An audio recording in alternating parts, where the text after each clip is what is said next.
They say that with age comes wisdom. Well, you know what? You can keep the wisdom. I just want my pert breasts back.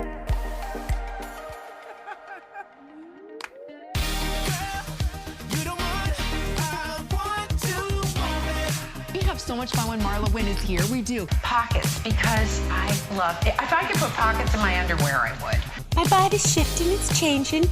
It's not what it was. I used to look like my daughter. I used to think hot meant I'd get a whistle. Now it's a flash. I would like to think I'm still cool, despite my hot flashes. I pray for electrical outages. Let's just keep it dark. I back out of bed, so thank you for the Viagra. These days, my closest relationship is with gravity. I love your clothes. Your clothes have changed my life. You are meant to design, obviously. Keep doing it because you change people's lives.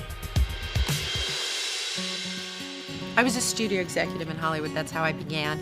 I put together the financing and developed the Highlander, La Femme Nikita, and then came the writer's strike and the perfect financial storm. I didn't lose big, I lost everything. So during the writer's strike, I went out, I bought myself a sewing machine, I bought myself some sketch paper, and I began to draw and sketch and sew. And by the time the writer's strike was over, 6 months later, I had sold my first collection to HSN and to specialty stores across the United States.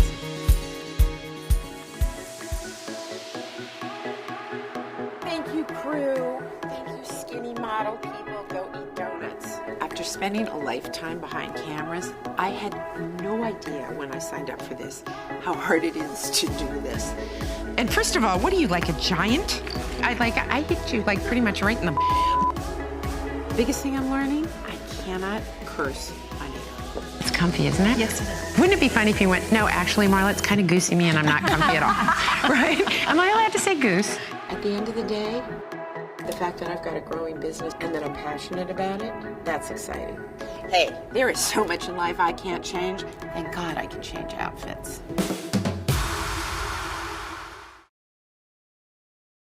I'm Marla, and this is my American dream. Be yourself always.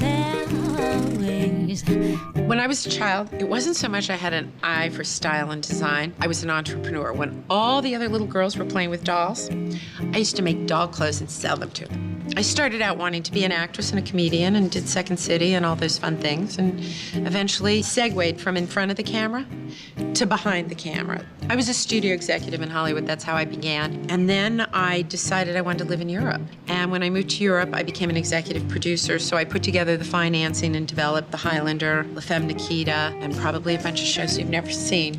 But it was a great run and a great ride, and I loved every minute of it. I had moved my kids back to the United States under contract to ABC Touchstone. I loved the part of being an executive producer and putting together the big picture, but the truth of the matter, I spent most of my time in the wardrobe trailer. And then came the writer's strike and the perfect financial storm. I didn't lose big, I lost everything. There were moments where I didn't know how I would climb out of the hole I was in. You look at your kids, you brought them here. You have to take care of them. The kids really kept me going. They were the inspiration. You don't fail. You don't give up. And you don't let them know how scared you are. When you're a parent, your commitment is to do what it takes. I realized there was very little that was affordable for women my age. It was all either way too expensive or made you feel like you should just put on a muumuu and forget about it. So I built this business with a real eye on how could I make great, cool, edgy clothing that had a quality that America could afford. So during the writer's strike, I went out, I bought myself a sewing machine, I bought myself some sketch paper, and I began to draw and sketch and sew. And by the time the writer's strike was over, 6 months later, I had sold my first collection to HSN and to specialty stores across the United States. Be yourself, be yourself.